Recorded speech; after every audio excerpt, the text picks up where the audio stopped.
Աստծո խաղաղությունն եմ մաղթում բոլորից ելի եղբայրներ քույրեր։ Այսօր Կիրակի է եւ մեր Կիրակնորյա երեկոյան պաշտամունքն ենք սկսելու։ Եվ մեր սրտում կա այդ ուրախությունը, որ Աստված մեզ տվել է շատ պատեհ ժամանակներ եւ առատ հոգեվոր կերակուր, որով ուզում ենք անպայման կիսվել մեր սրտում եղածը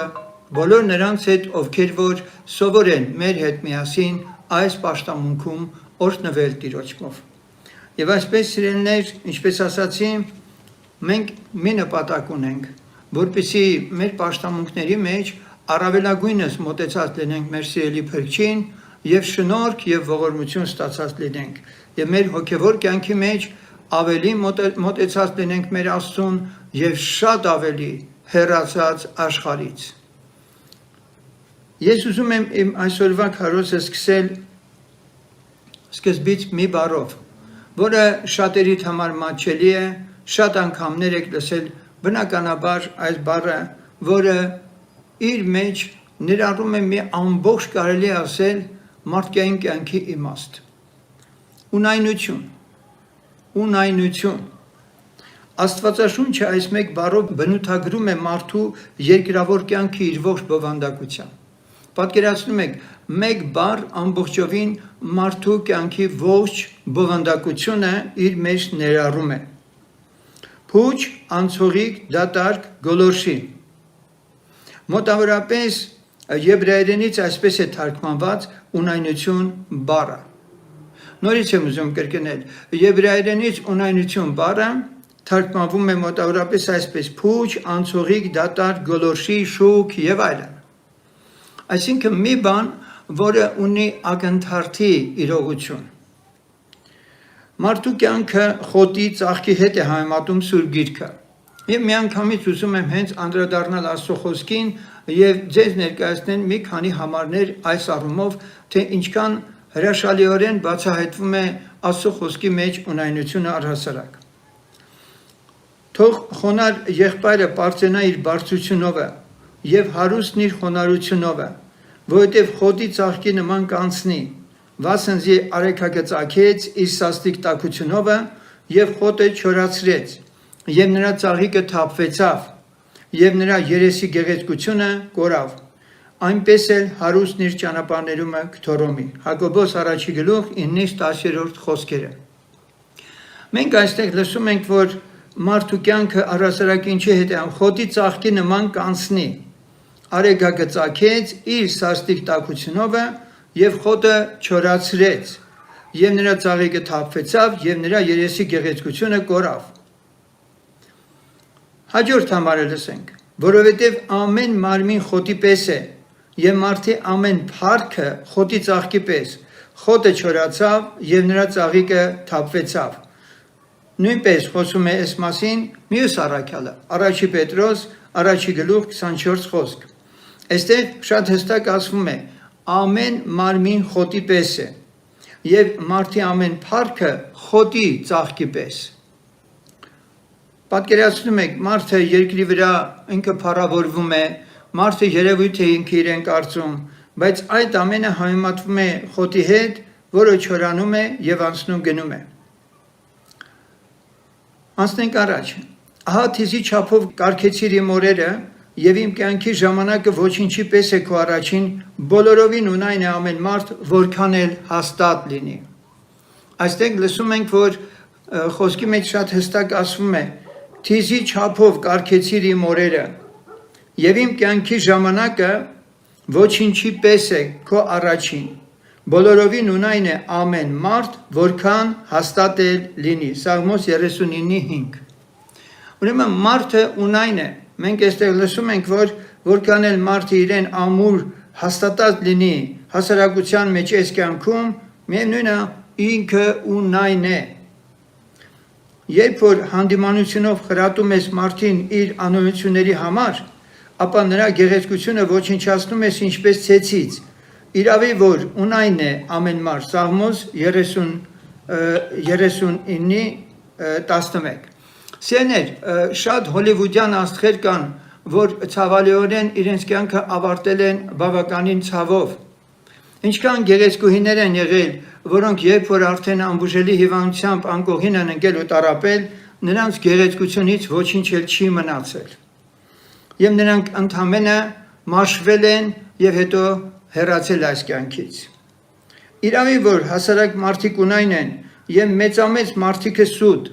երբ որ կշռի մեջ դրվին, նրանք ամեն ունայնությունից ավելի թեթև են։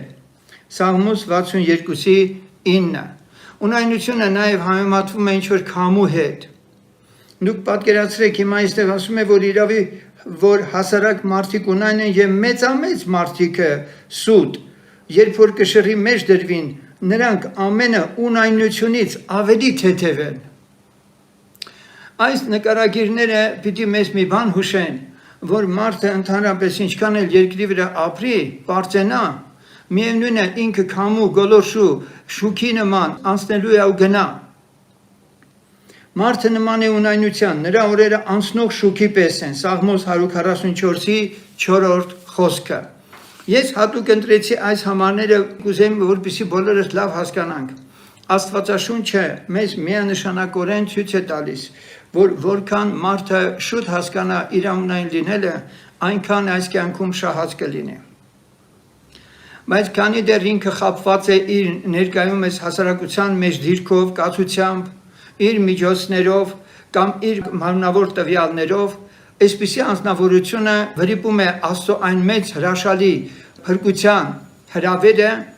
որը իրեն հավիտենության մեջ է ուզում տանել։ Այս համարների սեփական կյանքում մարդու գիտակցումը, համաձայն որի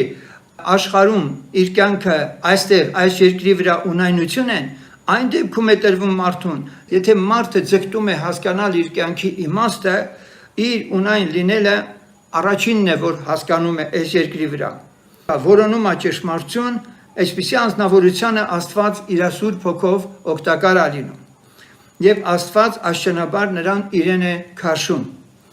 Մենք Աստծո խոսքի մեջ կարդում ենք, որ առհասարակ չկա երկրագնդի վրա մի մարդ արարած, որ Աստված մարդու մեջ մի բան դրած չլինի իրեն փնտրելու, իրեն որոնելու։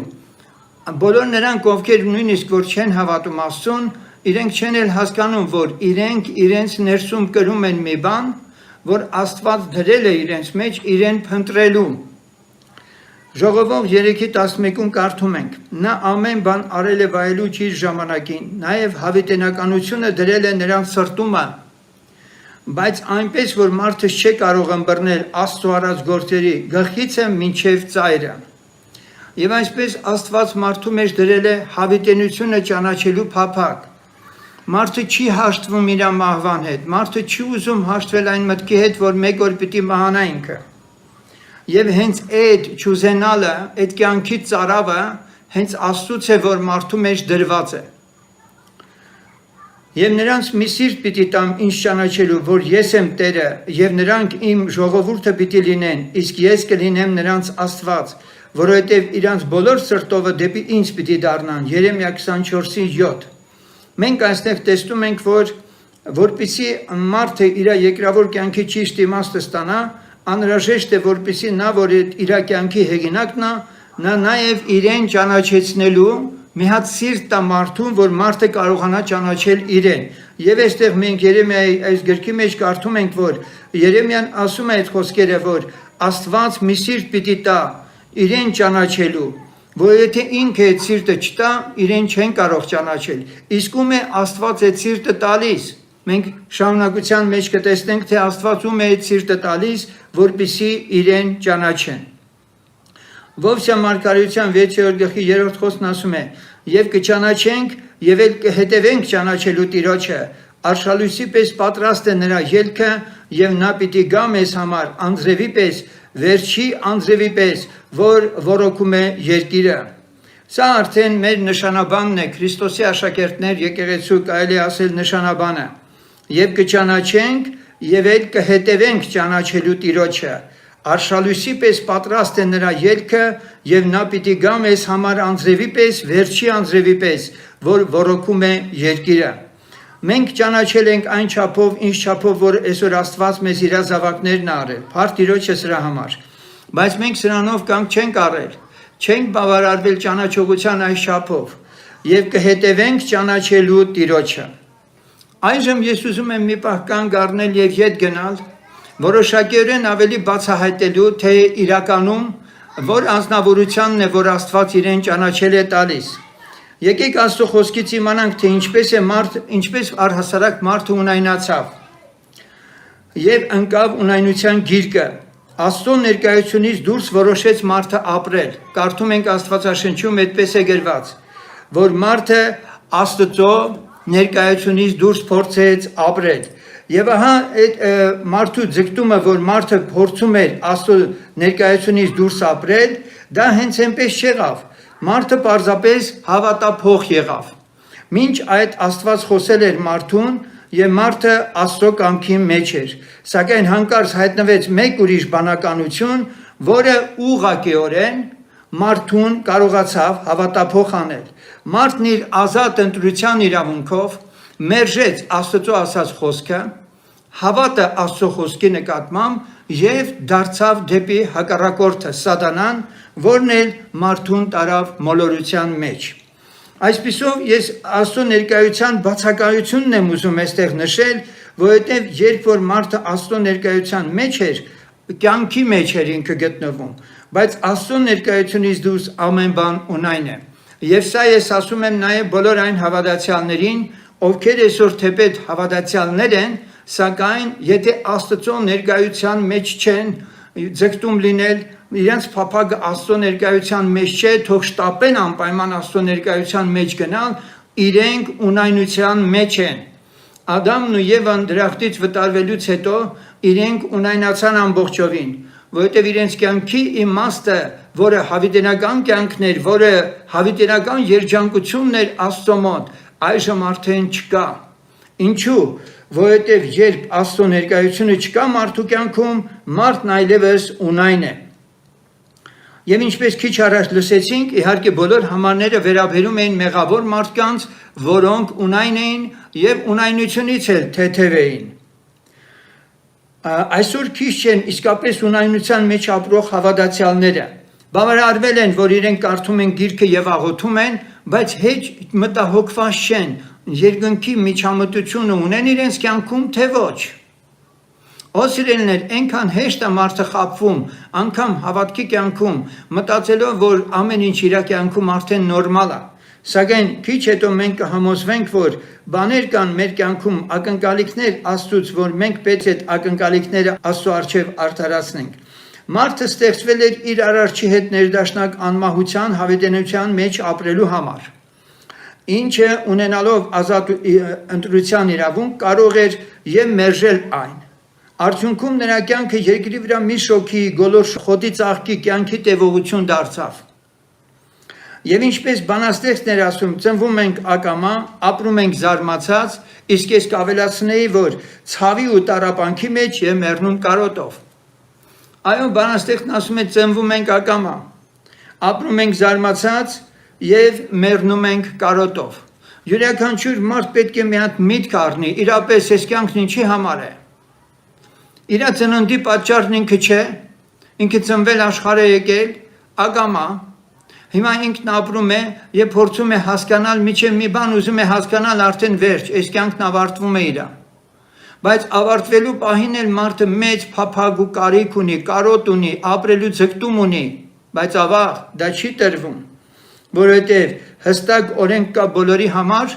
մարդու կյանքի օրերի սահմանափակ ժամանակահատված, որից հետո մարդը հողին է հանձնվում։ Այսպիսի անձնավորությունը, երբ որ ինքը ուզում է փնտրել իր կյանքի իմաստը հասկանալու, այնուամենայնիվ Աստվածաշունչ գրքի մեջ որոշ մարդիկ ի թիվս բազմաթիվ մարդկանց կյանքերի նկարագրության հանդիպում է նաև մի գիրք, որը վերագրվում է Սողոմոնին, սակայն թեպետ մտքերը, որ շարադրված են այնտեղ Սողոմոնինն են, թերևս այդպես են ասում, բայց այն շարադրել է նրա քարտուղարը, որը կոչվում է ժողովող։ Այս ժողովողը Սողոմոնի, եթե ինքն է Սողոմոնն է հեղինակի այդ ամենի, որովհետև ուղղակիորեն չկա այդպես հստակ արտահայտում, որ դա Սողոմոնն է գրել, ժողովող նշանակում է արքայի, թագավորի, առակները, իմաստությունները, խոսքերը հավաքող։ Բայց այստեղ մի շատ կարևոր բան կա, այդ ժողովողը անհայտ է մնացել։ Ահա այս մարդու անունը տեսնում ենք, որ Սուրբ գրքում չկա։ Որքան Սուրբ Հոգով լցված պիտի լիներ այս մարդը, որ կարողանար հավաքել այդ ամեն բաները, եւ մենք հավատում ենք, որ Սուրբ Հոգուց է եղել այդ ամենը։ Էջ առ էջ, միտք առ միտք, Սուրբ Հոգին այս մարդուն օգտագործել է, բայց այս մարդու անունը չկա գրված։ Ժողովուրդը գրում է առաջին դեմքով,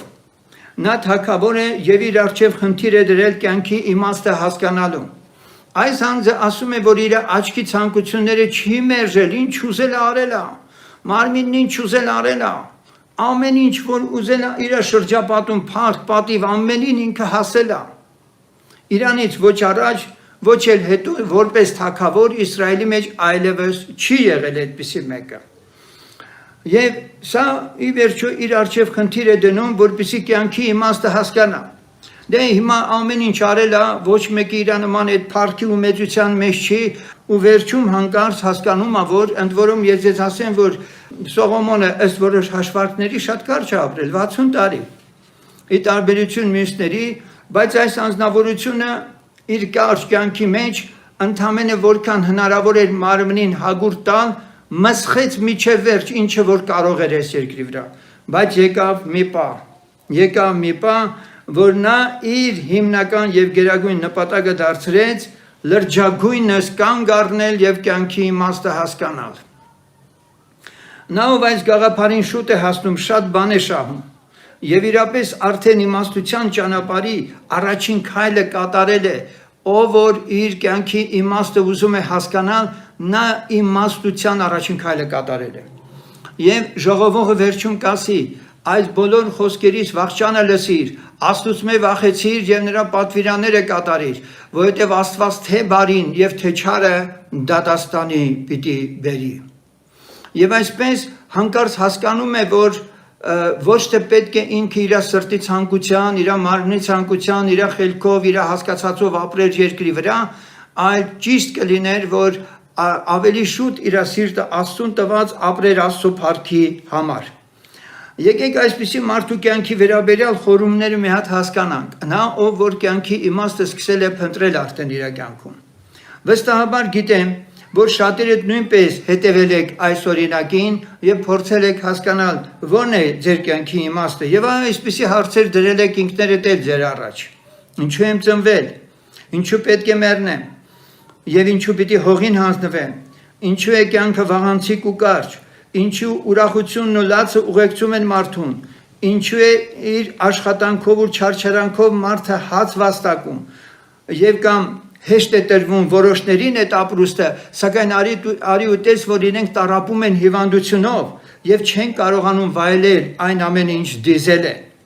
Ինչու է երջանկության զգացողությունը այսքան կարճ։ Այսպիսի եւ նման այլ մտորումների մեջ մարդն հանկարծ փորձում է հասկանալ իր շրջապատը։ Երբ ինքը սրանց բացատրությունը չի հասկանում, նայում է բնությանը։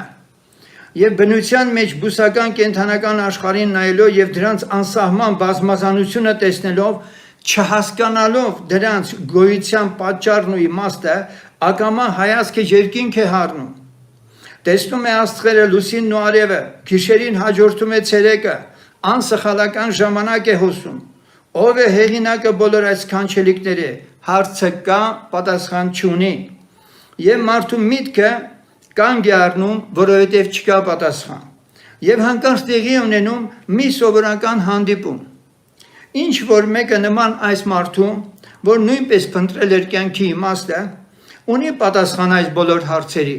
բայց այդ բոլոր հարցերի պատասխանը ոչ թե իր խելքից ունի, ոչ թե դպրոցից, ակադեմիաներից ունի, այլ ընդհանրապես կարդացել է Աստվածաշունչ։ Հանդիպում խոսում է նրան եւ վկայում իր հանդիպման մասին արարչի հետ եւ մեկնում է Աստծո խոսքը։ Եվ ահա Սուրբ գրքի առաջին համարը, որը կարող է բավարարել լսողին, ով կյանքի իմաստ է փնտրում։ Որովհետև Աստծո բարգությունը երկնքից հայտնվում է մարդկանց ամեն ամբարշտության եւ անիրավության վրա, որ ճշմարտությունը անիրավությունով բռնում են, որովհետև Աստծո գիտելիքը հայտնի է նրանցում, որ Աստված հայտնեց նրանց։ Այստեղ պարզվում է, որ Աստված իր գիտելիքը աշխարհի մարդուց ծածուկ չի պահել։ Մենք հստակ կարդում ենք. Աստված բարգացած է երկնքից մարդկանց ամեն ամբարշտության, անիրավության վրա։ Ինչու է բարգացել, որ մարդիկ իրան չեն ճանաչում, բայց ինչ մեղք ունի մարդը, որ չի ճանաչում այդ Աստծուն։ Այո, մեղք ունի, ինչու, որովհետև Աստված իրեն ճանաչեցնելու համար ինչ արել։ Մենք կարդում ենք ճշմարտությունը, այդ մարդիկ անիրավությամբ են բռնում, որովհետև Աստծո գիտելիքը հայտնի է նրանցում։ Այդ ինչ գիտելիքը հայտնի քեզ, որ դու այսօր անհավատ ես, բայց քեզ հայտնի է, թեպետ անհավատ ես։ Սա շատ հետաքրքիր պարադոքս է։ Նույնիսկ անհավատն, որ ասում է չեմ հավատում, որ Աստված կա, Աստված իրան մի հատ գիտելիք է հայտնել, որում ինքը բացահայտել է իրան, բայց այս անձնավորությունը մտածում է, որ չէ, այդպիսի բան գոյություն չունի, Աստված չկա։ Աստծո գիտելիքը հայտնի է նրանցում, որ Աստված հայտնեց նրանց, որովհետև նրա, ապա ուշադիր լսեք, ինչից է երևում Աստծո գիտելիքը համայն աշխարհի մարդկությանը, որ ցույց է տալիս։ Նրա աներևույթ բաները աշխարհի սկզբից են ստեղծվածներով իմացվելով տեսնվում են։ Աստված իր ստեղծագործությունով քո հետ խոսում է։ Աստված բուսական ու կենդանական աշխարհում, տիեզերքում, այդ ամենը, որ ինքն արարել է, որ օրինաչափորեն, օրենքներով ամենը անխափան աշխատում են, գործում են, շարժվում են, ամենը ինչ որ հսկողության տակ են, ուժ, էներգիա, ինչ ուզում ես անվանի, սակայն մի հստակ բան կա։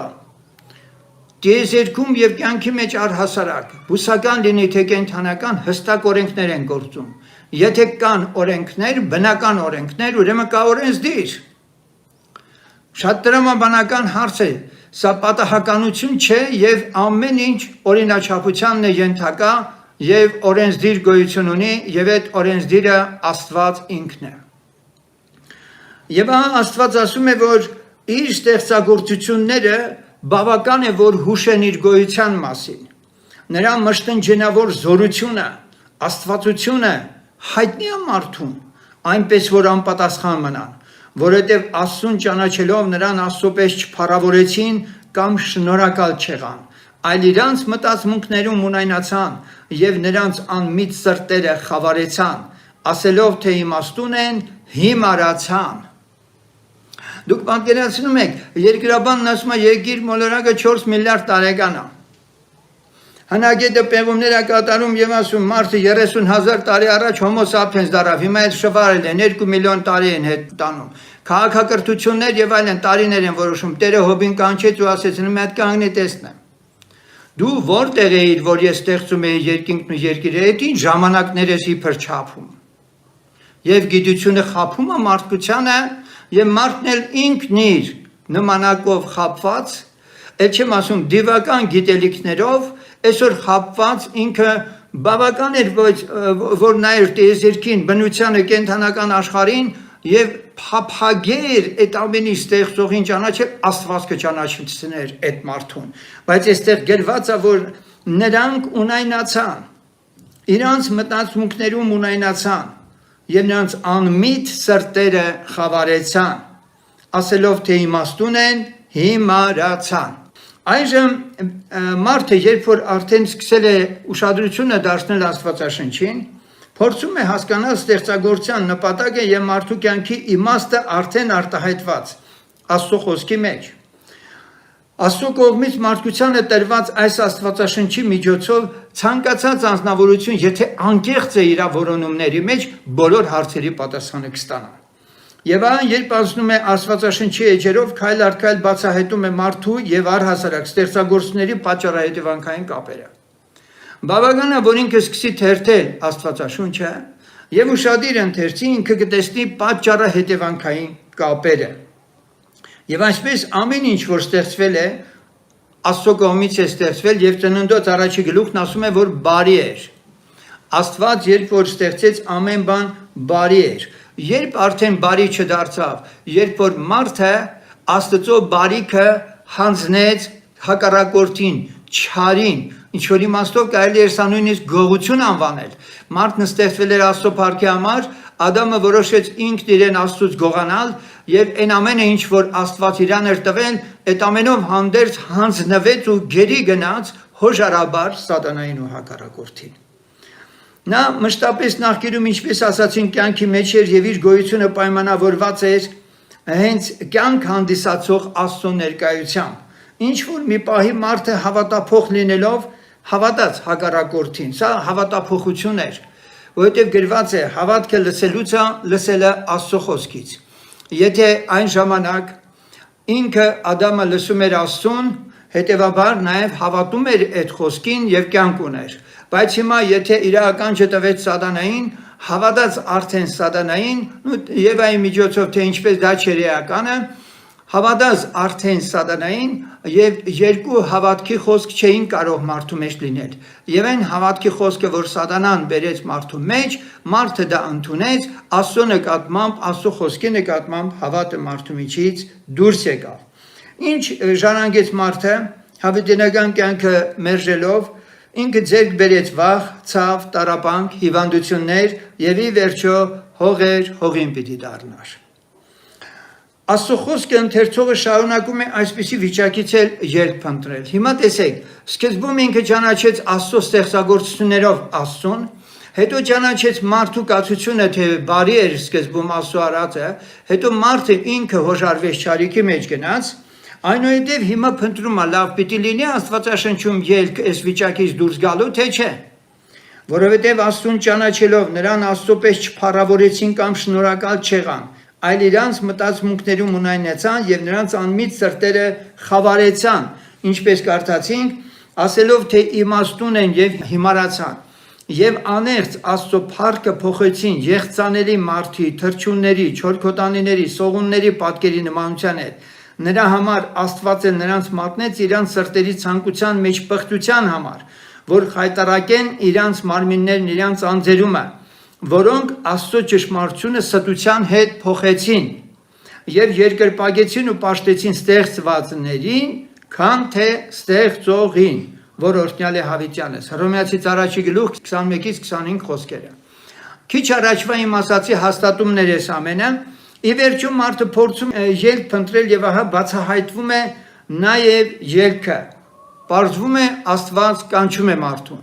Դեռևս Եդեմական պարտեզում Ադամի մեղանչելուց հետո Աստված ասում էր Ադամ ուր ես։ Աստված կանչում է մարդուն։ Ամեն բան ինձ տրվեցավ իմ հորիցը եւ ոչով չէ ճանաչում որդին, բայց միայն հայրը, եւ ոչով չէ ճանաչում հորը, բայց միայն որդին։ Նա ում որ որդին կամենա հայտնել։ Ինձ մոտ եկեք ամեն վաստակածներ եւ բեռնավորվածներ, եւ ես հանգիստ կտամ ձեզ։ Ձեզ վրա առեք իմ լուծը եւ ինձանից սովորեցեք, որովհետեւ ես հեզ եմ եւ սրտով խոնար, եւ ձեր անձերի համար հանգստություն կգտնեք, որովհետեւ իմ լուծը հաստ է եւ իմ բեռը թեթև։ Մատթեոս 11-րդ գլխի այս համարները 27-րդ խոսքից ընթերցեցինք մինչև 30-ը, արդեն իսկ խոսում է այն մեծ հույսի մասին, որ Աստված իր որդին աշխարհ ուղարկելով, որն էլ եկավ աշխարհ եւ ինքը հռչակեց, որ ամեն բան իրեն է տրված հորից, եւ ոչով չի ճանաչում որդին, բայց միայն հայրը,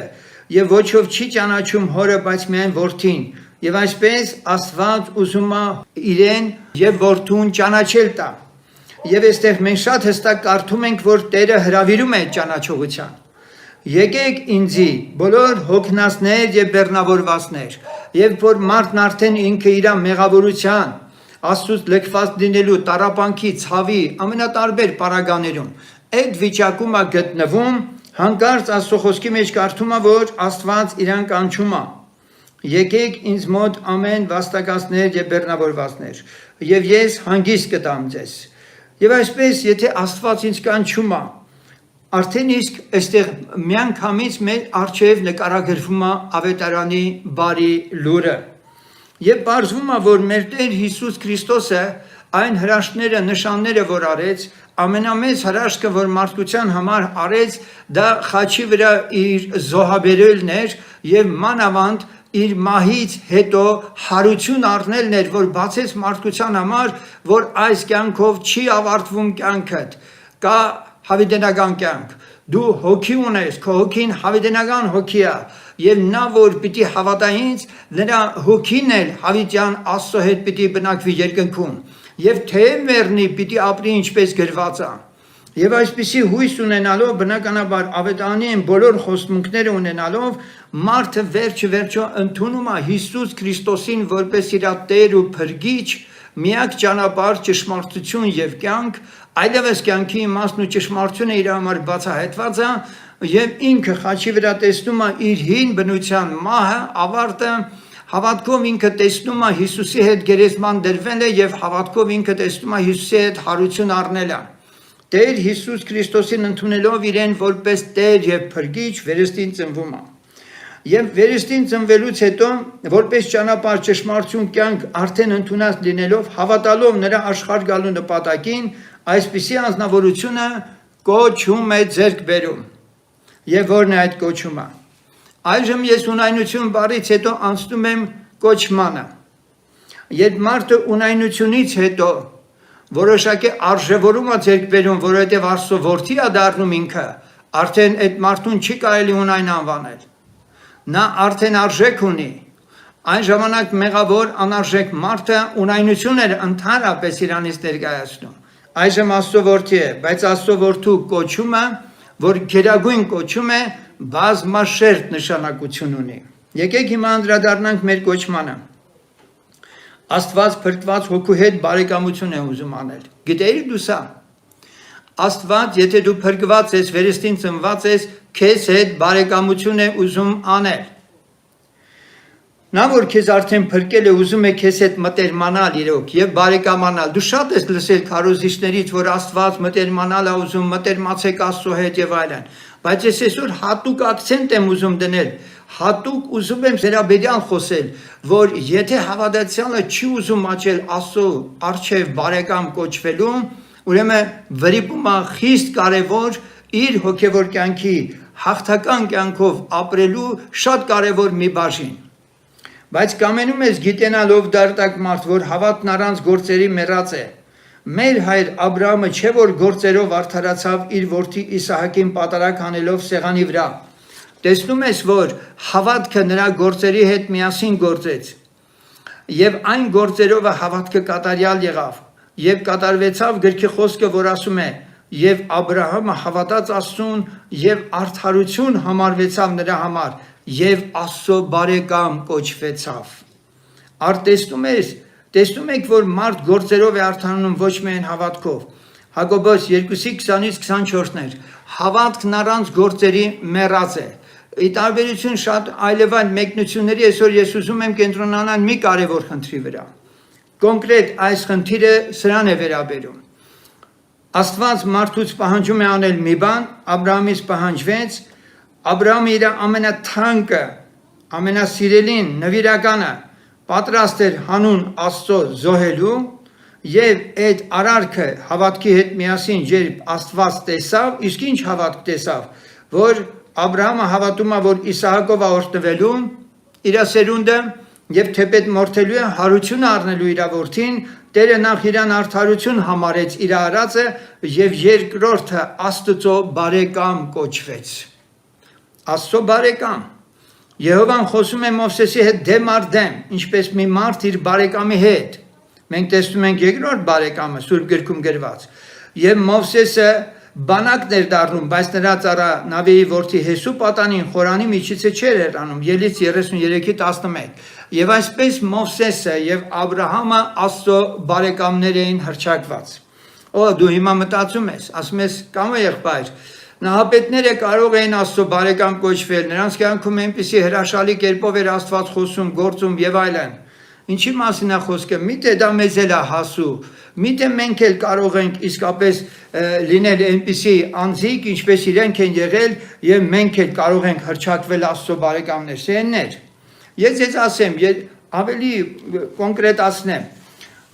շատ բաներ Սուրբ գրքում մենք կարդում ենք որպես հավատացյալներ եւ մտածում ենք, որ այս բանը պիտի անենք, այն բանը պիտի անենք, Աստված այս բանն է ուզում, մեզանից այն բանն է ուզում։ Եվ մենք մեխանիկորեն կարծես ուզում ենք այդ անել չանելու յետևից ընկնել Աստծուն հաճեցնելու համար։ Սակայն եթե դուք մտածում եք, որ միայն 5 կտակարանում կարող էին ինչ որ մեծ անձիկ նահապետներ լինեին Աստծո բարեկամներ, ապա ինչ կարող եք ասել Հովանու 15-րդ գլխի 14-րդ խոսքի մասին։ Մենք այստեղ շատ հստակ կարդում ենք. Դուք իմ բարեկամներն եք, եթե անեք ինչ որ ես պատվիրում եմ ձեզ, այլևս ծառա չեմ ասում ձեզ, որովհետև ծառան չգիտե թե իր տերն ինչ է գործում, բայց ձեզ բարեկամ ասեցի, որովհետև ամեն ինչ որ լսեցի իմ հորիցը իմացրի ձեզ։ Ինչպես տեսնում եք, Տեր Հիսուսը իրեն հավատացողներին, իր աշակերտներին ասում է. դուք իմ բարեկամներն եք, եթե անեք ինչ որ ես պատվիրում եմ ձեզ։ Ուշադրություն դարձրեք, Տերը բարեկամ չի կարող կաթնակերին նորածնին ասել։ Բարեկամ անվանում է նրան, որ չափահաս է, հասկանում է իր կամքը, որ թելադրում է Աստված իրեն, եւ այդ անձնավորությունը կատարում է Աստծո կամքը։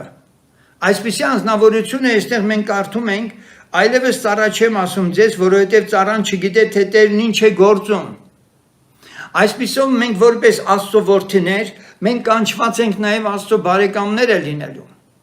Ոչ թե ծառաներ, ինչ մարդիկ կան, որոնք ասում են ես Տիրոջը ծառայում եմ, ծառայեք ինչքան ուզում եք։ Ծառայի այդ հոգեբանությունը պահեք ձեր մեջ ինչքան կարող եք։ Բայց այստեղ խոսքը մեզ ասում է, որ Տերը չի ուզում մեզ ծառայի կարգավիճակում տեսնի։ Նա մեզ ուզում է տեսնել բարեկամի կարգավիճակում։ Ծառան չգիտե թե Տերն ինչ է գործում։ Ծառան չգիտե։ Ինչքան ուզում է աֆիշներ գրեք, կեսիշ գիրակ, կեսիշ տեղը ծառայություն ենք անում, ես ենք, արեք ինչքան կարող եք, բայց կա ուրիշ ճանապարհ։ Կա ուրիշ ճանապարհ, որում Տերը քեզ ուզում է բարեկամի կոչում տալ։ Եվ ես այսօր այդ կոչման մասին հատուկ ընդգծելու եմ, որովհետև եթե դու որպես հավատացյալ փրկվել ես, վերստին ծնվել, ապաշխարել, ջրով, հոգով մկրտվել ես, բայց դեռ Աստծո բարեկամ չես դառել, հաստատ համոզված եղիր, որ շատ կարևոր բան քո կյանքում տեղի չի ունեցել, որովհետև ծառան չգիտի թե Տերն ինչ է գործում, բայց ով կարող է իմանալ, միայն բարեկամը։ Բայց ես բարեկամ ասեցի, որովհետև ամեն ինչ որ լսեցի իմ հորիցը իմացրի ձեզ։ Այսինքն ես ձեզ վստահեցի։ Ես ձեզ վստահեցի հորից, ինչ լսել եմ, ձեզ փոխանցեցի։ Եվ Պողոսը Տիմոթեոսին ասում է. այն բաները, որ ինձանից լսեցիր, հավատարիմ մարդկանց տուր, որ կարող լինեն սովորեցնել։ Ամենքին չասես, միայն հավատարիմներին, որոնք բարեկամներ են։ Մարդ, ով հասկացել է աշխարհի ունայնությունը, հիմա ես ուզում եմ նաև ձևակերպել, թե ով կարող է բարեկամ դառնալ Աստծուն եւ ում է Աստված բարեկամ համարում։ Մարդ, ով հասկացել է աշխարհի ունայնությունը, հոգնած, բեռնավորված եկել է Քրիստոսին, ստացել փրկություն, ուշադրություն, պանդուխտ է այս աշխարհում։ Պանդուխտ է այս աշխարհում։ Ունայնությունը հասկացել է, ապաշխարել է, փրկվել է, բայց չի ապրում այս աշխարհում։ Նա պանդուխտ է։ Եվ հիմա մենք անցնում ենք սահուն պանդուխտի վիճակը քննելու։ Բոլոր նրանք, ովքեր որ բարեկամ են հռչակվել Տիրոջը, նրանք պանդուխտներ են եղել երկրի վրա։ Եվ քանի դեռ դու այդ պանդուխտի հոգի չունես այս երկրի վրա, իսկ պանդուխտը օտարի երկրում է ապրում, բայց ինքը հայրենիքի կարոտ ունի։ Եվ Սուրբ Գիրքն ասում է մեր հայրենիքը երկինքն է։ Ահա այն գիտակցումը, որ Աստծուն բարեկամ լինելու համար անհրաժեշտ է։ Պանդուխտը, ինչպես ասացինք, ինքը օտար է, խորթ է այն միջավայրում, որում գտնվում է։ Եվ այսօր Աստված ուզում է, որպեսզի ես եւ դու մենք կարողանանք իրականում այս կոչումը մի հատ փոքրի շատ ավելի քննենք ու հասկանանք։ Որովհետև եթե ես նույնիսկ այս ամենը չեմ հասկանում, պանդուխտի այդ հոգին չունեմ, եւ իմ հայրենիքը երկինքը չի, ո՞նց եմ երկինք գնալու ես։ Եթե ես երկինքը չեմ կարոտում, ո՞նց եմ գնալու երկինք։ Օ ժողովուրդ, դուք մի խաբվեք, ձեր երկրավոր, շնչավոր պաշտամունքներով մի խաբվեք։ Ներքին հոգեվիճակ գոյություն ունի, եթե սա չունես, վտանգված է անգամ քո փրկությունը։ Արդյոք ամեն բան քո կյանքում համաձայն Աստծո խոսքի է։ Արդյոք ամեն անգամ անկողին մտնելիս քո բաղձանքն ու հույսը երկինքն է։ Հարց եմ տալիս։ Ամեն անգամ գլուխդ բարձին դնելիս քո բաղձանքը երկինքն է, թե երկինքը չի։ Դու պանդուխտ ես այս երկրի վրա։ Չէ, մի մտածի, որ նրանք ովքեր Աստծո բարեկամ են եղել, բացառիկ անձեր են եղել եւ Աստված նրանք այդպեսին ուղակի դարձրել է, իսկ քեզ չի դարձրել կամ էլ չի դարձնում։ Նրանք հատուկ են եղել իբրև։ Այս մարդիկ փափագել են Աստծո հետ քայլել։ Հասկանում եք։ Եվ Տերն էլ ինքը հրավիրում է ինձ ու քեզ իր բարեկամը լինել։ Եվ հիշեք, որ Տերը Աբրահամից ասեց, ես չեմ ծածկելու իմ բարեկամ Աբրահամից, պիտի ասեմ ինչ եմ անելու։ Եվ այսօր բարեկամները աշխարհի վրա իմանում են Աստծուց, ինչ ժամանակում են ապրում։ Ես շատ եմ ցավում։ Ես շատ եմ ցավում բոլոր իմ հայրենակիցների համար, ով աշխարհասփյուր տարբեր տեղերում, հատկապես այս անհանգիստ աշխարհի մեջ, շատ ներողություն ես խոսքիս համար, ուխտի ականջում քնած են։ Քնած են ուխտի ականջում, նրանց վտանգ չի սպառնալու, նրանք հայտնություն չունեն Տերիցը։ Եվ սա իմ համար ուղղակի ահասարսուր է։ Երբ որ ժամանակին Տերը Դեմոս Շաքարյանի ամբողջ գերդաստանը տեղափոխեց Ամերիկայի Միացյալ Նահանգներ, Եֆիմը այդ ռուս պատանին մարգարեացել էր Թուրքիայի ողջ տարածքի համար, որ քրիստոնյաներին վտանգ է սպառնում։ Այս մարդը հավատացել էր ու ամբողջ ընտանիքով գնացել էր։ Հետո ասում եմ մեզ լուրեր հասան են ջարդերից, որ մեզ ծիծաղելով ճանապարհել էին շատերը։ Սիրելիներ, Աստված իրեն սիրողներին, Աստված իր հետ մտերմություն անողներին, բարեկամներին միշտ ասելիք ունի։ Հերիք է դուք խանդավառվեք ձեր ունեցած պաշտամունքներով, ձեր անհատական կապի մասին սկսեք մտածել։ Եվ կրկին անգամ ես ուզում եմ ձեզ հորդորել, որ մեր կյանքը պետք է այն բարեկամների կյանքի հետ համահունչ գնա, դա հնարավոր է։ Եվ եթե դու կարծում ես, թե Աստծո խոսքը չունի այդպիսի հիմքությունն է հայտնում, ես ձեզ կներկայացնեմ Եբրայեցիս թղթից հիմա։ Եբրայեցիս 11-րդ գլխի 9-րդ խոսքից մենք լսում ենք։ Եվ այսպես Եբրայեցիս 11-րդ գլուխ 9-րդ խոսք։ Հավատքով պանդուխտ եղավ Աբրահամի մասին է խոսքը, երբ որ կանչվել էր, նա վերևից կարդանք։ Հավատքով Աբրահամը երբ որ կանչվեցավ, հնազանդ եղավ դուրս գնալու այնտեղ, որ ժառանգության համար ստանալու էր, եւ դուրս եկավ գնաց առանց գիտենալու թե ուր է գնում։ Հավատքով պանդուխտ եղավ Ավետիքի երկրումը իբր օտարությունում, խորաններում բնակվեցավ Իսահակի ու Հակոբի հետ, որ նույն խոստմունքի ժառանգակիցներն էին, որովհետև սպասում էր այն հիմունքով հաստատված քաղաքին, որի ճարտարապետը եւ արարիչը Աստված է։ Սիրելիներ, այս ամենը այդ մարդիկ ունեցել են, Իսահակն էլ, Հակոբն էլ, Աբրահամն էլ, պանդուխտ են եղել, վրաններում են ապրել, եւ այս մարդիկ Աստծուց տրված այդ խոստմունքն ու պատգամը պինդ են բռնել։ Այսօր ես ու դու ունենք այդ հրավերը երկին գնալու։ Մեր անելիքը որն է։ Առաջինը, որ Աստված ուզում է իմ ու քո մեջ տեսնել, այդ պանդուխտի հոգին է ուզում տեսնել։ Ունես դու այդ հոգին, թե աշխարհի հետ խնամություն ես անում։ Դու ես երկրի վրա ապրելով իսկապես պանդուխտի հոգի ունես, քո փափագը երկինքն է։ Եթե այս համարները բավարար չէին, ապա գնանք առաջ եւ տեսնենք 13-ից 16-րդ խոսքերը, թե ինչ է ասում այստեղ։ Սրանք ամենը մեռան հավատքի մեջ առանց խոստմունքները ստանալու, այլ հերվանց տեսնում էին նրանք եւ ուրախանում եւ բարևում էին եւ դավանում, թե օտարներ եւ պանդուխտներ են երկրումը։ Իրենք Սուրբ Հոգով չեն մկրտվել, մեզ համար Աստված ավելին տվեց, ավելին է պատրաստել, բայց այս մարդիկ դավանում էին, որ պանդուխտներ են այս երկրումը։ Պանդուխտներ են այս երկրումը։ Ես քիչ հետո էլի Եբրայեցիս թղթին կանդրադառնամ, որպեսզի դուք ավելի բացահայտ կերպով իմանաք, որ երկինք մուտք գործողը երկրի վրա պանդուխտի հոգի է ունեցել։ Եվ եթե դու այսօր նորից եմ կրկնում, աշխարհի այդ խնամության մեջ ես ապրում, սերտ աշխարհի այդպես ասած իրողությունների մեջ, լավ այդպես շաղախված ու թաթախված ես, բայց միաժամանակ ես հավատքի մարդ ես կոչում, իմացած եղիր, որ վտանգել ես քո փրկությունը։ Եվ այսպես սիրելիներ, ինչն էր բնորոշում այդ բարեկամներին։ Ունայնության խորը զգացումը։ Ունայնության խորը զգացումը ցույց է տալի, որ ես աշխարհից ակնկալիք չունեմ։ Եվ երկրորդը, որ ես օտար եւ պանդուխտ եմ։ Ես պանդուխտ եմ, եթե իսկապես այս երկրի վրա աշխարհից որևէ ակնկալություն չունեմ։ Սրանցից որևէ մեկի բացակայությունը, ունայնության կամ պանդուխտի հոգեբանությունը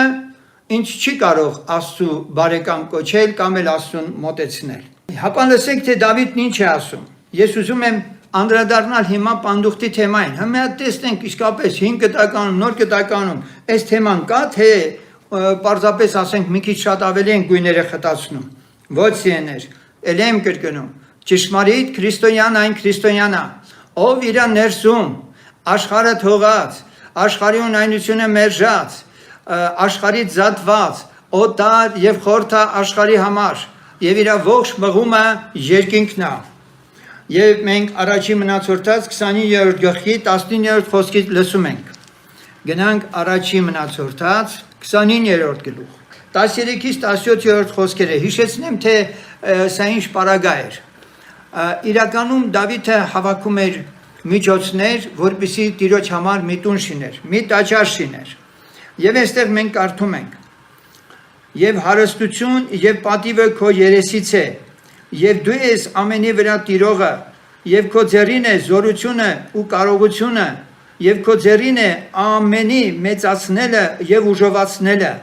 եւ հիմա ով մեր Աստված, մենք փառաբանում ենք քեզ եւ օրհներգում ենք քո փառավորյալ անվանը, որովհետեւ ես ով եմ եւ ով է իմ ժողովուրդը,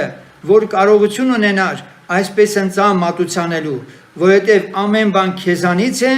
եւ քո ձեռից է ստացած տվին քեզ, որովհետև մենք պանդուխտներ ենք քո առաջին եւ նժդեհներ։ Դավիթն ասում է, մենք պանդուխտներ ենք քո առաջին եւ նժդեհներ։ Որտեղից Դավիթին այս պանդուխտի հոգի ունենալու գաղափարը։ Գահին բազմած թագավոր էր։ Ուշադրություն։ Դավիթը պանդուխտ էր, երբ պատանի էր ու գառներ էր արածեցնում։ Դավիթը պանդուխտ էր, երբ Սավուղի ձեռքից փախչում էր։ Դավիթը պանդուխտ էր, երբ գահին էր բազմել։ Դավիթը պանդուխտ էր, երբ մահճի մեջ արդեն իր վերջին օրերն էր ապրում։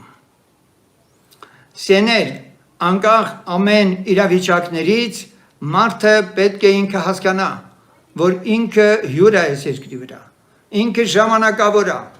եւ ինքը անցնելու է։ Մեկ օր ինքը անցնելու է այս կյանքից։ Եվ ես ուզում եմ դարձյալ մի քանի օրինակներ բերել Սուրբ գրքից եւ դուք կհասկանաք, որ բարձվում է ամեն մարդապանդուխտ, միայն թե շատերը չեն դա հասկանում խորը։ Սաղմոս 39 Սաղմոս 39 գնանք։ Սաղմոս 39-ի 12-ից 13 խոսքերը այսպես ասում. Տեր, լսիր իմ աղոթքը եւ իմ աղաղակին միտք դիր, սա դարձյալ Դավիթն ասում։ Եվ արտասուքին լուր մի կենալի, որովհետև ես քո առաջին պանդուխտ եմ եւ հյուր ինչպես որ իմ ամեն հայրերը։ Թույլ տուր ինձ զվարթանամ, որ տակավին չեմ գնացել եւ ոչնչացել։ Դավիթն ասում է. իմ արտասուքին լուր մի կենար, որովհետև ես քո առաջին պանդուխտ եմ եւ հյուր, ինչպես որ իմ ամեն հայրերը։ Ահա պանդուխտի այս վիճակի ընկալումը հրաշալի մի ընկալում է Աստծո առջև եւ Ղևտացից 25-րդ գլխի 23-րդ խոսքը դարձյալ հրաշալի կերպով սա արդեն Տիրոջ խոսքն է ողջ մարդկությանը ուղված։ Տեսեք, թե ինչպես է Աստված խոսում առհասարակ մարդու համար, որպեսզի մարդը ամուր խարիսք չգցի այս երկրի վրա, ամուր խարիսք չգցի այս աշխարհի մեջ։ 25-րդ գլխի 23-րդ խոսքում կարդում ենք. Եվ երկիրը պիտի չծախվի մշտնջենապես, որովհետև երկիրը իմն է, եւ դուք ինձ մոտ պանդուխտներ եւ հյուրեր եք։ Այո, դուք ինձ մոտ պանդուխտներ եւ հյուրեր եք, ասում է Աստված։ Այս երկիրը ես եմ ստեղծել, այս երկրի վրա կամեցել եմ, որ դու ապրես, դու հյուր ես եւ պանդուխտ ես։ Այս երկիրը քոնը չի։ Կապրես, կվերջացնես ու կհանձնվես հողին, վերջացավ։ Բայց ես քո համար որոշել եմ օրհնություններ։ Եվ ես ուզում եմ հիմա սահուն կերպով անցնենք եւ հասկանանք հետեւյալը։ Պետրոս Առաքյալը 2-րդ գլխի 11-ից 12-ում ես հիմա նոր կտականից ձեզ կներկայացնեմ, նույնպես ցույց է տալիս, թե մենք ինչպես պետք է ապրենք այս երկրի վրա։ Որովհետև այնպես են ապրում շատ հավատացյալներ, կարծես թե այս աշխարհը իրանց նա եւ դեռ մի հավիտենության համար է ծրագրեր են էլի մշակում։ Ուրեմն երկրորդ Պետրոս, առաջի Պետրոս 2:11-12 Սիրեներ աղաչում եմ ձեզ, ինչպես պանդուխտներ եւ օտարականներ, հեռու կացեք մարմնավոր ցանկություններից, որ կրվում են հոգու դեմ, ձեր վարքը հեթանոսների մեջ բարի պահեցեք։ Ինչ գործ ունես հեթանոսի հետ։ Նրա բաժինը այս աշխարհում է։ Դու այս երկրում օտար ես։ Դու նրա բարքով մի ապրիր, որ ինչ բանով որ ձեզ չարագործների պես բամբասում են, ձեր բարի գործերը տեսնելով փառավորեն Աստծուն այցելության օրումը։ Ուրեմն սիրելիներ, մենք այստեղ տեսնում ենք, որ երբ որ ես բարի գործերի մեջ եմ գնում, Աստծո այցելությունը լինում է մեր կյանքում։ Եվ մեր կյանքում Աստծո այցելությունը որ լինում է, դա մարդկանց աչքերը բացում է։ Մարդիկ հասկանում են, որ մենք նրանց նման չենք եւ իրանք էլ են ցանկանում։ Ուրեմն Աստված երբ որ քեզ տեսնում է ճիշտ տեղում, այսինքն ինչ տեղում, ձեր վարքը հեթանոսների մեջ բարի պահեցեք, որ ինչ բանով որ ձեզ չարագործների պես բամբասում են, ձեր բարի գործերը տեսնելով փառավորեն Աստծուն այցելության օրումը։ Այսինքն Տիրոջ այցելությունը քո կյանքի մեջ առավելագույնս պիտի երևա եւ դա պիտի տեսնեն իրենք։ Եվ այսպես ինքը Պետրոսն ասում է. աղաչում եմ ձեզ, ինչպես պանդուխտներ, օտարականներ, հեռու կացեք մարմնավոր ցանկություններից։ Սա շատ հրաշալի համար է։ Պարզվում է քո ներսում ապրողը, ներսի մարդը եւ քո մարմինը, որ իրար հետ միշտ կռիվ ունեն, հոգին մարմնի դեմ, այստեղ խոսքն ասում է, որ արտաքնապես ես ֆիզիկապես գոյությունը չես դու, այլ նա որ դրա մեջ ապրում է եւ նա պետք է որ իրեն պանդուխտ համարի այդ մարմնի մեջ։ Լսեք այս հայտնությունը։ Դու քո հոգով քո մարմնի մեջ որ ապրում ես, որը պետք է հող դառնա, դու ապրում ես քո հոգով քո մարմնի մեջ որպես պանդուխտ։ Մարմնով էլ այս աշխարհի մեջ որ ապրում ես, էլի պանդուխտի հոգեբանությամբ գիտակցությամբ ապրի։ Եվ ամեն բան հրաշալի է լինելու։ Ուրեմն սա իմացանք, որ մեր հոգիները մեր մեջ, այս մարմինների մեջ որպես վրան, ժամանակավոր կացարան, այդ հոգին պանդուխտ է։ Մահվանից հետո այդ հոգին գնալու է իր հիմնական տեղը, որ Աստված որոշել է։ Միթե սա հրաշալի խոստմունք չէ սիրելիներ։ Միթե սա հարցերի բոլոր պատասխանները չեն։ Միթե չի վերցվում քեզանից ամեն ծանրություն, մահվան վախ, երկյուղ եւ այլն, եւ դու շատ ազատություն չես վայելում, երբ որ լսում ես այս խոսքերը։ Որ դու մեկ օր ես մարմնից ազատվելով, ոչ թե կորչում ես, ոչ թե մեռնում ես, այլ ընդամենը քո հոգին տեղափոխվում է իր հավիտենական կացարանը։ Սիրելիներ, այս աշխարհի հարցը վաղուց արդեն լուծված է։ Այս աշխարհը ամբողջովին կրակի է մատնվելու։ Սատանան հոգեվարքի մեջ է։ Հակառակորդը վերջին արարն է խաղում իր դերերի։ Եվ այսօր ինձ ու քեզ մնում է որպեսզի ավելի աչառլուրջ լինենք։ Դրան հակառակ, այն ինչ որ աշխարհն է մատուցում աշխարհի մարդկանց, Դանիել մարգարեության մեջ մենք կարդում ենք շատ հուսադրող մարգարեություն։ Ես ուզում եմ, որ այս ցուցակում լինենք բոլորս։ Տեսեք ինչ ասում Դանիելը 11-րդ գլուխ 33-ից. Եվ ժողովրդի իմաստունները շատերին պիտի սովորեցնեն, բայց մի քանի ժամանակ պիտի ընկնեն սրով ու կրակով, գերությունով ու հափշտակությունով, եւ նրանք ընկնելիս մի փոքր օգնությունով պիտի օգնվին, եւ շատերը շողոքորթություններով նրանց պիտի հարին, եւ իմաստուններից ոմանք պիտի ընկնեն, որ նրանց կրակով փորձե, մաքրե, սպիտակացնե, մինչև վերջի ժամանակը, որովհետև դեռ մինչև որոշ ժամանակն է։ Սակայն դրանից առաջ մենք վերևում տեսնում ենք, որ Աստծուն ճանաչող ժողովուրդը, մենք Աստծո խոսքում կարդում ենք այդ մասին, շատ հրաշալիորեն գրված է, պիտի զորանա եւ գործի։ Ուշադրություն 32-ից եւ ուխտի դեմ ամբարշտություն անողները պիտի հրապուրե շողոքորթությունով։ Ուխտի դեմ ամբարշտություն անողները Սատանան պիտի հրապուրե ժողովրդությունով, բայց իրանց Աստծուն ճանաչողների ժողովուրդը պիտի զորանա եւ գործե։ Հալելույա։ Իրանց Աստծուն ճանաչող ժողովուրդը պիտի զորանա եւ գործե։ Այս վերջին օրերի մեջ կա Աստծո ժողովրդի մի հատված, որ ի տարբերություն մնացած այդպես խավար գործերի աշխարհի մեջ որ պիտի լինի, դրան ճիշտ հակառակ, նրանք զորանալու են եւ գործելու են։ Եվ հիմա, քանի որ Աստծուն ճանաչողները պիտի զորանան եւ գործեն, եւ նրանց միջից ժողովրդի իմաստունները շատերին պիտի սովորեցնեն, բայց մի քանի ժամանակ պիտի ընկնեն սրով, կրակով, գերությունով, հափշտակությունով։ Եթե այս իմաստունները, որ սովորեցնում են սրով, կրակով, գերությունով, հափշտակությունով պիտի ընկնեն, ինչի համար, պիտի փորձվեն եւ նրանք ընկնելիս մի փոքր օգնություն պիտի օգնվին, բայց շատերը շողոքորթություններով նրանց պիտի հարեն։ Չի բացառվում, որ մեր մեջ ուզենան կան շատ մարդիկ, որոնք իբրև ուզում են արթնանալ, բայց նրանք ուրիշ մարդիկ են։ Իմաստուններից ոմանք պիտի ընկնեն, որ նրանք կրակով փորձեն, եւ այս շողոքորթները պիտի մատնիչներ դառնան։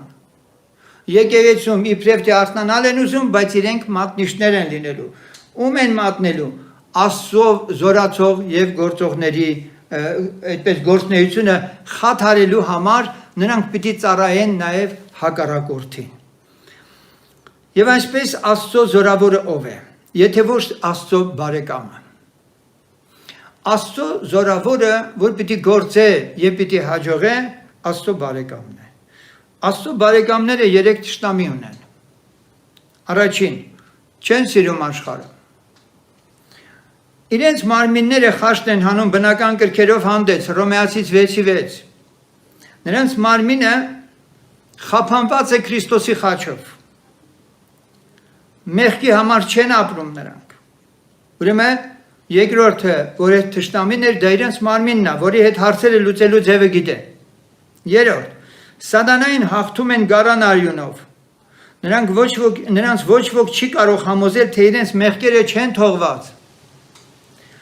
Գարան Հիսուս Քրիստոսի արյամբ լվացված, սրբված, արդարացված են։ Ունայնության գիտակցմամբ եւ պանդուխտի հոգեբանությամբ այսպիսի հաղթողները Աստծո բարեկամ կոչվածներ են, որոնց մասին Եբրայեցիս 11:33-ից 38 համարներն են վկայում, որ ասեցի նորից կանդրադառնամ Եբրայեցիս թղթին, ես սա նկատի ունեմ։ Դուք ասում եք, թե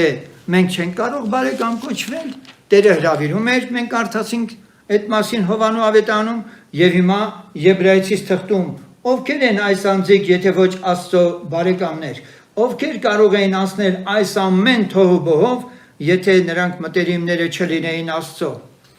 Մենք միշտ կարդում ենք եւ անցնում ենք հենց այնպես։ Մենք այստեղ կարդում ենք 33-րդ խոսքից։ 11-րդ գլուխ Եբրայեցիս թուղթ, որոնք հավատքով թագավորությունների հաղթեցին, արդարություն գործեցին, խոստմունքներ ստացան, առյուծների բերաններ խցկեցին, կրակի զորություն անցրին, սրի բերանից պրծան, տկարությունից զորացան, պատերազմի մեջ զորավոր եղան, օտարների բանակներ փախցրին, կանայք իրանց մեռելները ընդունեցին հարությունից, ուրիշներն էլ խիստ չարչարվեցան ազատությունը չընդունելով, որ լավագույն հարության հասնեն։ Մյուսներն էլ նախատինքների եւ ծեծերի, կապանքների եւ բանդի փորձ առան,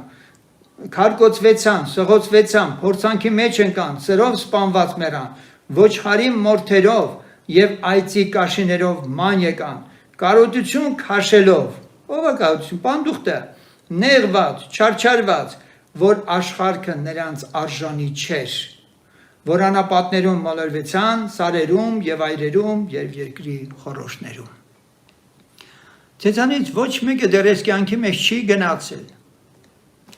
Գիտեք, սրանք ինչքան են մոտեցնում մարդուն Աստծուն։ Պողոսը իր շատ հայտնությունները Աստծո հետ մտերմության հետ առավելությունը, որ նկարագրում է, 3 տարի Արաբիայի անապատներում է եղավ այս մարդը։ Առնում տալիս էր փարիսեցիական իր ամբողջ 5 տականը, հնկամատյանը, եւ ես չգիտեմ այդ մտքի հափշտակություն, որ ունեցավ, Տերը ինչեր էր ցույց տվել երկնքում իրեն։ Եվ այս մարդը իր ողջ կյանքի մեջ երբեք զրկանքներից չփախավ, երբեք չտրտնջաց, մի հատ խայթոցեր դրա արդյունքն իմացավ, էլի ուրախացավ, թե ինչի համար այդ խայթոցը, թեպետ խնդրել էր և Տերը չէր կատարել իր խնդրանքը։ Հոբը Աստծո բարեկամ էր, կարդացեք Հովնանի գիրքը և դուք կտեսնեք, որ Տերը ինչքան ազատ է զրուցում Հովնանի հետ, չնայած Հովնանի անազանդությանը, ասում է բարկացել ես իմ վրա, ասում է հա բարկացել է, Հովնանը, տեսեք ինչ բարեկամ է, և նման դեպքեր շատ կարող ենք տեսնել, և Եայի պարագան Աստծո հետ հարաբերության, և էլի շատ մարգարեների, որոնք շատ սերտ հարաբերություն են ունեցել Տիրոջ հետ, և դա հնարավոր է մեր օրերում։ Տերն ասում է իմ բարեկամներն եք, եթե ինչ որ ես հորից լսեցի, ձեզ ասեցի, դուք դրանք կատարեք։ Հիմա ուզում ես Աստծո բարեկամ լինել, թե չես ուզում։ Եվ այս վերջին օրերում Աստված իր բարեկամներից չի ծածկելու, ինչ է տեղի ունենալու երկրի վրա, մնացածը չեն իմանալու, միայն իր բարեկամները։ Այսպիսով սիրելիներ, եկեք մեկ անգամ ևս ամփոփենք մեր այսօրվա խոսքը և ընդհանուր առմամբ հասկանանք մի կարևոր բան։ Երբեք Աստված կաթնակեր մարդուն բարեկամ չի անվանի։ Նորից եմ կրկնում։ Անչափահաս, մանուկ, նույնիսկ երիտասարդին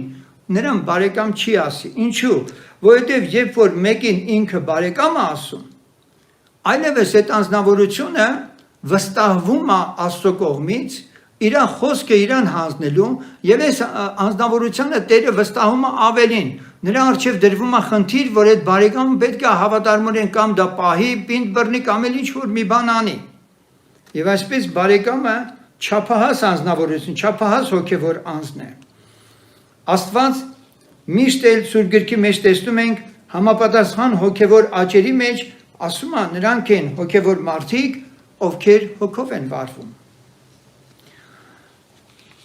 Բարեկամները նրանք են, ովքեր տեղյակ են Աստծո կամքի մասին։ Բարեկամները նրանք են, ովքեր ոչ միայն Աստծո կամքը գիտեն, այլ այդ Աստծո կամքը կատարել են ցանկանում։ Եվ եթե Սուրբ Գիրքն ասում է, որ Աստված ոչինչ չի անում, եթե իր մարգարե ծառաներին չի ասում, ապա առավել ևս մենք որդի ենք և բարեկամն ենք Աստծո,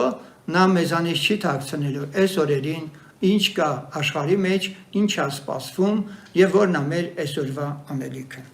Տերը թող օրհնի բոլորիդ, իմ սրտի փափագն է, որպեսզի այսօր սրանք լսելուց հետո մի հատ գլուխդ բարձին դնելուց առաջ կամ եթե առավոտյան արթնացել ես, աշխարհի մեջ քո ընթացքիդ մեջ մի հատ փորձիր հասկանալ։ Աշխարհի ունայնությունը հասկացել ես թե ոչ։ Դու այս երկրի վրա օտար և պանդուխտ ես արդյոք և ուզում ես բարեկամ լինել Տիրոջ։ Բարեկամ անձը չի ունայնանում երբեք, այլ միշտ ինքը իրեն այս երկրի վրա պանդուխտ է տեսնում և միշտ ականջալուր է լինում, թե երկնքից իրան ինչ կասվի, իսկ երկնքից իր նկատմամբ ուշադիր հետևող աչքեր կան, նրա ամեն քայլը, նրա սրտի ամեն զարկը, նրա ամեն զգացմունքները այդ անձնավորության քննող Աստվածը նայում է, ինչքանով է այս անձը տարված իրանով, տարված երկնքով։ Եվ թող Տերը հաջողի ձեզանում և ձեզանից յուրաքանչյուրից իր բարեկամներն անի, ամեն։